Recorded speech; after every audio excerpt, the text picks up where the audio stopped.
कलबुर्गी में भी तस्वीरें आ रही हैं, जरा अपने दर्शकों को दिखा दे। प्रधानमंत्री नरेंद्र मोदी इस वक्त एक रोड शो करते हुए नजर आ रहे हैं। ये देखिए तस्वीरें हम आपको दिखा रहे हैं। प्रधानमंत्री नरेंद्र मोदी रोड शो कर रहे हैं। इससे पहले उन्होंने अपने भाषण में कांग्रेस का बिना नाम लिए कहा कि पहले प्रभु राम को ताले में बंद किया था, अब बजरंगबली को ताले में बंद कर रहे हैं। और ये आप तस्वीरें इस वक्त देख रहे हैं। कर्नाटक में चुनाव प्रचार में प्रधानमंत्री नरेंद्र मोदी लगातार अलग अलग जगहों पर रोड शो कर रहे हैं, जिसमें आज ये कलबुर्गी की तस्वीरें आप देख रहे हैं।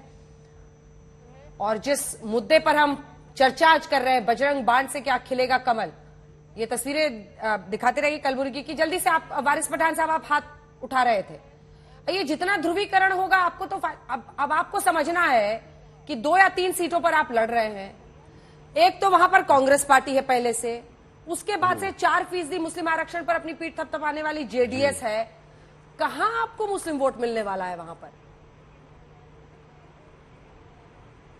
देखिए अंजना जी, यहाँ पर बीजेपी का जो चेहरा था सबके सामने आ गया ना, दो मुहैया चेहरा। किस तरह से भी अमित शाह साहब का मैं इंटरव्यू देख रहा था आप ही के चैनल पे, उन्होंने कहा कि हम आएंगे तो हम यूसीसी भी लागू कर देंगे और हमने मुसलमानों का रिजर्वेशन हटा दिया। उनने अपने मुंह से कहा। मैं बताना चाहूंगा मोदी जी फिर क्यों कहते हैं सबका साथ सबका विकास सबके विश्वास की बात। मोदी जी बोलते पासमंदा मुसलमानों के पास जाओ, उनको नजदीक लाओ, उनके गले लगाओ। और सुधांशु जी अमित शाह साहब को जाके कहिए कि मुसलमानों को रिजर्वेशन रिलीजन की बुनियाद पे मिला ही नहीं है। ये जो रिजर्वेशन मिला है ये ओबीसी कैटेगरी जो मुसलमान में पासमानदा, जिसको सुधीर कमीशन का रिपोर्ट है, काब मंडल कमीशन का रिपोर्ट है, क्रिश्चियन कमीशन का रिपोर्ट है, जो दर्शाता है कि ये जो वर्ग है ओबीसी का मुसलमान में पासमानदा, ये सोशली इकोनॉमिकली बैकवर्ड है। उस बुनियाद के ऊपर उनको रिजर्वेशन दिया था, वो भी आपने हटा दिया। देखिए तो फिर सबका विकास कैसा होगा? आप किसी का पॉलिटिकल एम्पावरमेंट नहीं करोगे। आज बताइए सुधांशु जी, आप तो राज्यसभा के एमपी है, वहां पर कितने मुसलमान मंत्री आज मोदी की कैबिनेट में है? एक भी नहीं।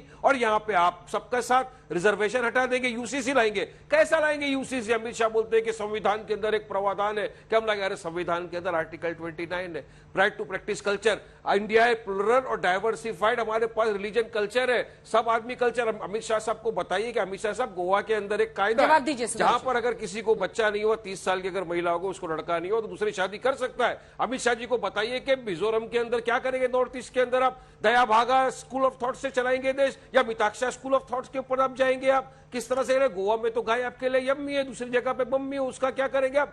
हिंदू अनडिवाइडेड फैमिली में टैक्स रिबेट दिया जाता है, मुस्लिम क्रिश्चियन उसको नहीं दिया जाता है, उसका आप क्या करेंगे? तो ये सारी चीजें आप समझाते नहीं। बस हर 2019 के चुनाव के पहले भी आप आ गए क्या हम आएंगे यूसीसी ला देंगे, गुजरात में ला देंगे, या ला देंगे। अरे कुछ नहीं, महाराष्ट्र में आप बॉम्बे हाईकोर्ट ने बोला कि मुसलमानों को रिजर्वेशन दो 5% एजुकेशन में, क्यों नहीं देते? चलिए बताइए, जवाब दीजिए मेरी बात। देखिए वारिस पठान साहब, हाँ बिल्कुल जवाब देता हूं। देखिए दाए भाग या मिताक्षरा स्कूल ऑफ थॉट से नहीं चल रहा है, मगर शरिया स्कूल ऑफ थॉट से यह देश चल रहा है और संविधान की मान्यता तक दिलवा रखी है आप लोगों ने अपने जलवाए जलाल से और अपने जमाल से। अब आपको बताता हूं, आपके मुंह से खुद ही निकल गया कि मुस्लिमों के जिस वर्ग को मिला था वो सोशल एंड इकोनॉमिक बैकवर्डनेस की वजह से मिला था। यही बोला ना आपने, जाति नहीं होती है क्योंकि मुसलमानों में, तो उनको आर्थिक पिछड़ेपन के आधार पर मिला था। तब तक ईडब्ल्यूएस जैसी कोई कैटेगरी नहीं थी। अब इकोनॉमिक वीकर सेक्शन की कैटेगरी हो गई है, तो एक कैटेगरी में 2 जगह आरक्षण नहीं मिल सकता। स्वाभाविक है कि अब वो ईडब्ल्यूएस में मर्ज हो जाना था क्योंकि आर्थिक पिछड़ेपन के आधार पर मिला था। मगर और यह भी सच है जो आपके मुंह से अनायास सच निकल गया कि मुस्लिम नाम पे नहीं दिया था, कहीं कागज पे नहीं लिखा है कि मुस्लिम होने की वजह से दिया था, दिया है आर्थिक पिछड़ेपन पे। मगर हल्ला मुस्लिम मुस्लिम मुस्लिम मुस्लिम का किया है। इसे कहते हैं राजनीति, इसे कहते हैं सांप्रदायिकरण, इसे कहते हैं ध्रुवीकरण। मुसलमानों का रिजर्वेशन इसलिए आप लोगों के सामने यह स्थिति सामने आती है। मुस्लिम रिजर्वेशन नहीं था ना, आर्थिक पिछड़ेपन पे था, क्योंकि मुस्लिम के नाम पर रिजर्वेशन मिल ही नहीं सकता। अमित शाह ने बोला मगर आप बार बार कहेंगे जैसे विवादित ढांचे को बाबरी मस्जिद कहते थे, आर्थिक पिछड़ेपन के आधार पर लिखे हुए आरक्षण को आप मुस्लिम आरक्षण कहने का प्रयास करते हैं। परंतु अरे भाई अब बार क्यों बीच में बीजेपी की सरकार बीच में नहीं प्लीज। आप लोगों के लिए समस्या हो जाती है, कोई ऐसी बात नहीं है। देखिए हम एक बात इसमें अब यह कहना चाहते हैं, मगर यह बताइए हमने जो कुछ कर्नाटक के लिए किया है, चाहे हमारे अभय जी हो या वारिस पठान जी, बताइए आज कर्नाटक सबसे ज्यादा फॉरेन डायरेक्ट इन्वेस्टमेंट पाने वाला राज्य है। 38% एफडीआई जो 2022 में आया वो कर्नाटक में आया है। महाराष्ट्र से भी ज्यादा। और कंप्यूटर सॉफ्टवेयर की फील्ड में 53% भारत का एफडीआई कर्नाटक में गया है।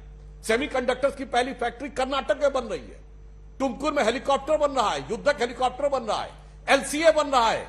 यह बताइए आपके जमाने में क्या आया?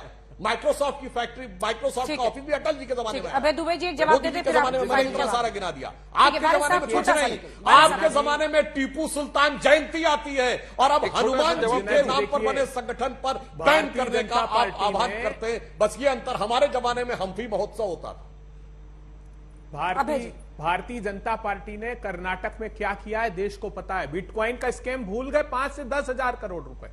एक डार्क नेट यूज करने वाला कृष्णा पकड़ाया था जो ड्रग का काम करता था।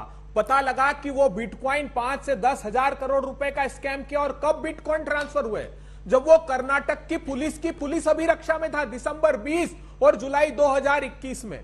अरे सुधांशु त्रिवेदी जी क्या झूठ बोलते हैं। यूनिफॉर्म सिविल कोड आपने जून 2016 में लॉ कमीशन को कहा कि रिपोर्ट तैयार कीजिए। 2018 में मोदी सरकार के लॉ कमीशन ने मना कर दिया कि हिंदुस्तान में इसकी आवश्यकता नहीं है। इन्होंने कहा नहीं, हम नया लॉ कमीशन बना रहे हैं। इन्होंने नया लॉ कमीशन बनाया 2020 में। 2 साल तक उसके अध्यक्ष की नियुक्ति इन्होंने लोकसभा में कहा कि कोई एनआरसी की प्रक्रिया प्रारंभ नहीं कर रहे। प्लीज सुप्रीम कोर्ट में इन्होंने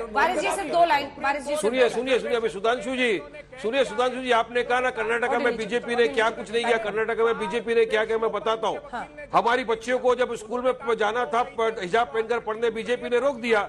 कर्नाटका के अंदर फ्रीडम ऑफ चॉइस का कत्ल कर दिया बीजेपी ने। कर्नाटका के अंदर इद्रिस पाशा नाम का एक सुधांशु जी 2 लाइन का जवाब। गुंडे लोगों ने, हिंदुत्व के लोगों ने आकर जयसिंह नाम के अंजना जी देखिए, आज का जो विषय था बजरंग दल पे, उस पे हमारे दोनों ही विरोधी उसके निकट आने का साहस नहीं कर पाए। पूरी डिबेट खत्म हो गई तो मुझे वो पंक्ति याद आती है हनुमान चालीसा की कि भूत पिशाच निकट नहीं आवे, महावीर जब नाम सुनावे। अब महावीर के नाम से जुड़े हुए संगठन का नाम आया तो पूरे 40 मिनट में इनमें से कोई नजदीके नहीं आ पाया उस टॉपिक के। अब इसका क्या अर्थ है ये मैं दर्शकों के